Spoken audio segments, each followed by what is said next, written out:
Salut tout le monde, aujourd'hui on se retrouve pour un nouvel épisode de notre nouvelle série sur vos crashs et sur les fois où vous avez failli crasher votre drone. D'abord merci pour tous vos retours sur le premier épisode, ça vous a beaucoup plu et oui, on va essayer de faire ça une fois par mois si on a du contenu intéressant. Donc merci pour tous vos commentaires, on va essayer de faire la même chose mais en un petit peu plus travaillé sur le pourquoi du comment pour essayer d'éviter de crasher son drone. Donc j'ai pris en compte vos commentaires, merci beaucoup pour tous les j'aime, ça serait super d'en avoir au moins autant dans cette vidéo. Et puis on va tout de suite commencer. Bon, enfin avant il faut que je vous explique 2-3 trucs et aussi j'ai un message extrêmement important pour les parents ou pour les personnes qui sont responsables de mineurs, parce qu'il faut que vous vous rendez compte d'une chose quand vous offrez un drone à un enfant, c'est que c'est pas un jouet en fait, donc lui il va être extrêmement content parce que c'est quand même un cadeau exceptionnel le drone franchement. Et quand je vois les vidéos qu'on m'a envoyées, il y en a vraiment quand même pas mal qui ont fait de sacrées bêtises avec leur drone et je suis pratiquement sûr et certain que la majorité d'entre eux étaient quasiment tous mineurs. Donc clairement si vous avez un enfant qui a un drone, et bien surveillez ce qu'il fait, demandez-lui où est-ce qu'il va, etc. Et si vous voyez qu'il fait des bêtises, confisquez son drone et attendez qu'il vous fasse un plan détaillé de son vol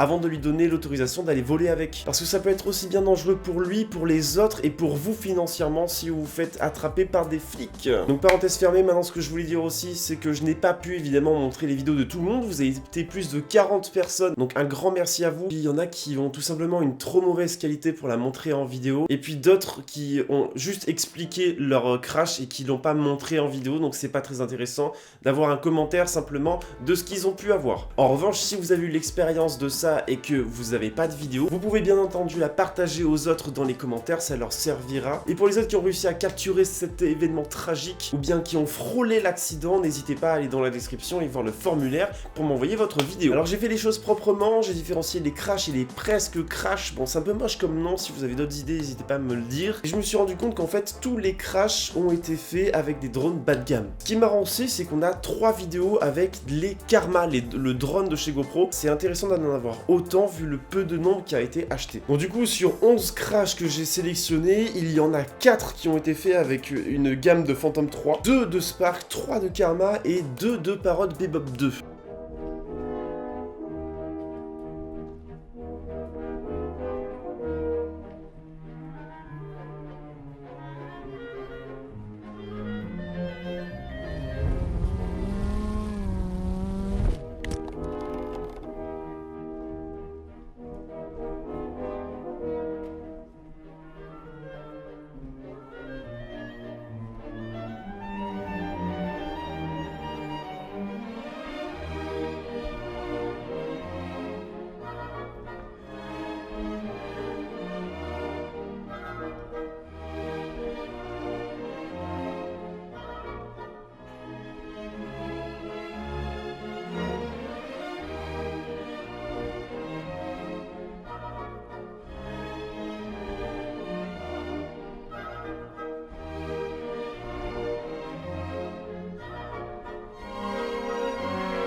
Alors concernant les crashs, ce dont on peut se rendre compte, c'est qu'il y en a pas mal en fait qui surestiment un petit peu leur talent de pilotage, ou du moins qui n'arrivent pas bien à anticiper les obstacles. Donc c'est deux choses dans une, c'est vous avez mal anticipé l'environnement, vous avez mal anticipé votre trajectoire et vous y allez beaucoup trop vite sans avoir forcément la bonne expérience de pilotage. Donc si vous voulez faire du Razmot, moi ce que je vous conseille de faire, c'est de surtout pas faire votre Razmot d'un coup, votre premier plan, faites d'abord une trajectoire d'essai et après refaites-la avec la vitesse que vous voulez, mais ne faites pas ça comme ça au feeling, vous allez forcément avoir plus de chances de faire un crash quoi. Après aussi il y a concernant les batteries, alors on voit un Parrot qui tombe malencontreusement dans l'eau d'une piscine parce qu'il avait une batterie faible. Le truc avec les batteries c'est qu'en fait on peut vous indiquer sur votre téléphone ou votre écran qui vous informe qu'il reste, je sais pas moi, 70 à 50% de votre batterie. Vous dites ouais tant mieux, sauf que en fait vous ne l'aviez pas rechargé depuis une semaine et la batterie se dégrade et c'est pas forcément les bonnes indications données, et une fois qu'on va lui demander d'être sollicité, et ben le truc c'est que ça peut directement descendre de 50% à 10% et là vous pouvez avoir de très gros problèmes. Donc ce que je vous conseille, enfin c'est même pas vous conseille, c'est obligez-vous avant de faire votre vol à avoir les batteries pleines et chargées la veille ou le jour même. Là vous êtes sûr d'avoir aucun problème de batterie. Ce qui est intéressant aussi, enfin intéressant, ce qui est dommage pour vous, c'est que vous aviez des drones bas de gamme en fait. Vous n'aviez pas de capteur pour les détections d'obstacles et vous aviez une fréquence radio avec Wi-Fi ou autre qui était pas très performante et donc vous avez forcément malheureusement plus de chances chance d'être soumis au problème du fly away, de ce fameux bug où en fait vous êtes gentiment en train de piloter et tout d'un coup votre drone se barre on ne sait où et en général finit sa course dans un mur ou dans un arbre. Le fly away en fait ça concerne, j'ai l'impression, que ceux qui sont par connexion Wi-Fi, parce que j'ai jamais vu de crash comme ça avec des Advanced, des Pro ou des Phantom 4 etc.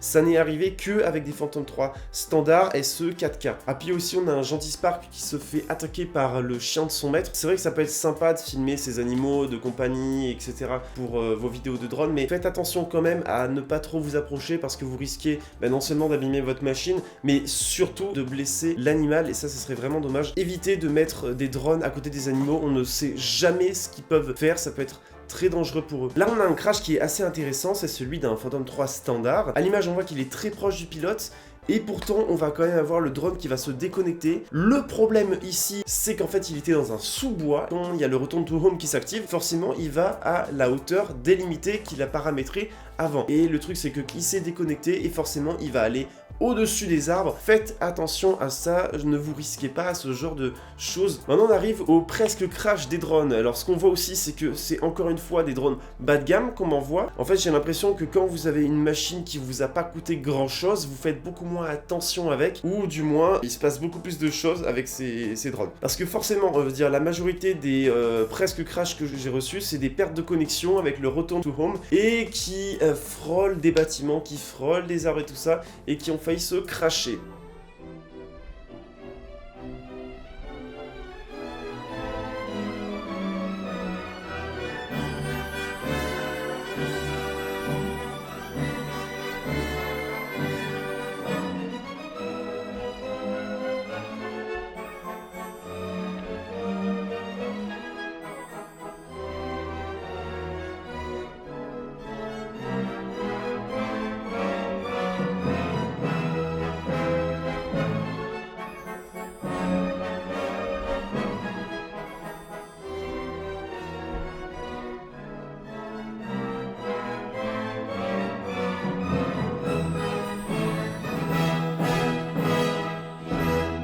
Donc que ce soit pour les crashs ou les presque crashs, si vous aviez eu un drone un petit peu plus qualitatif avec les radars, que ce soit à l'avant ou à l'arrière, vous aurez eu les détections d'obstacles, et là vous avez aucun souci, et on le voit avec ce Phantom 4 Pro qui était, mais alors sûr de tomber à l'eau, et là ces détecteurs d'obstacles qui ont carrément tout sauvé, ils ont sauvé 2000 € de matériel, et là clairement on peut remercier, on voit carrément l'efficacité.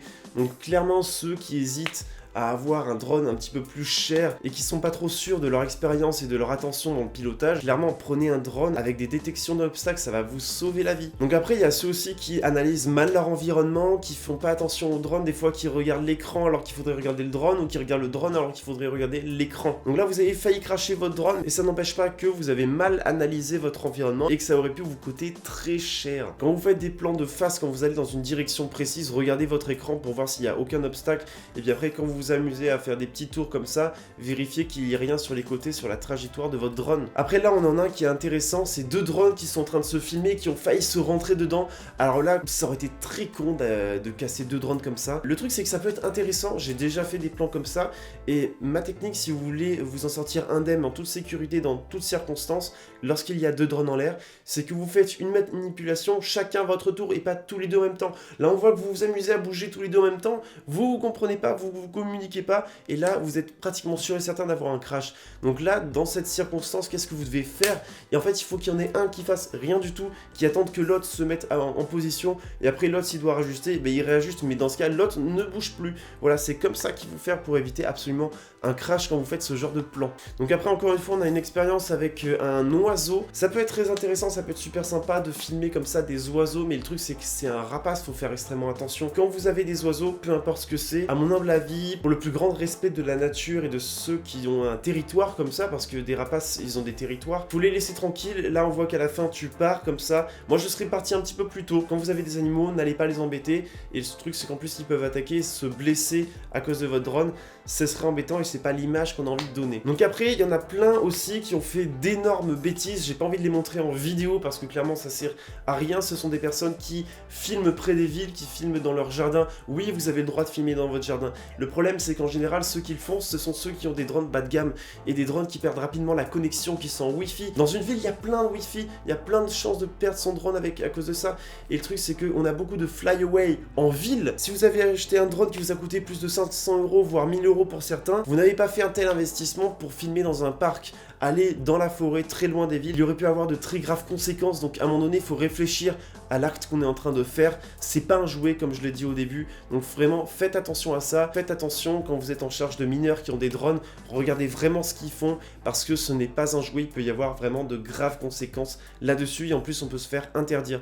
Parce que je vois qu'il y en a plein qui se plaignent de la législation en France, et quand je vois en regardant les pays à l'étranger dans lesquels je devais partir, par exemple en Afrique du Sud, c'est carrément interdit le drone. À Madagascar, c'est interdit le drone, et vous pouvez avoir jusqu'à 5 à 10 ans de prison juste parce que vous pilotez votre drone. Le truc, c'est que arrêtez de vous plaindre sur la législation française, elle est très bien. On est loin d'être à plaindre lorsqu'on voit les pays qui sont à côté de nous. On a beaucoup d'endroits qui sont autorisés au drone, donc n'allez pas filmer en ville, s'il vous plaît, ça sert à rien. En général, en plus, ceux qui font ça, ils ont des plans moches.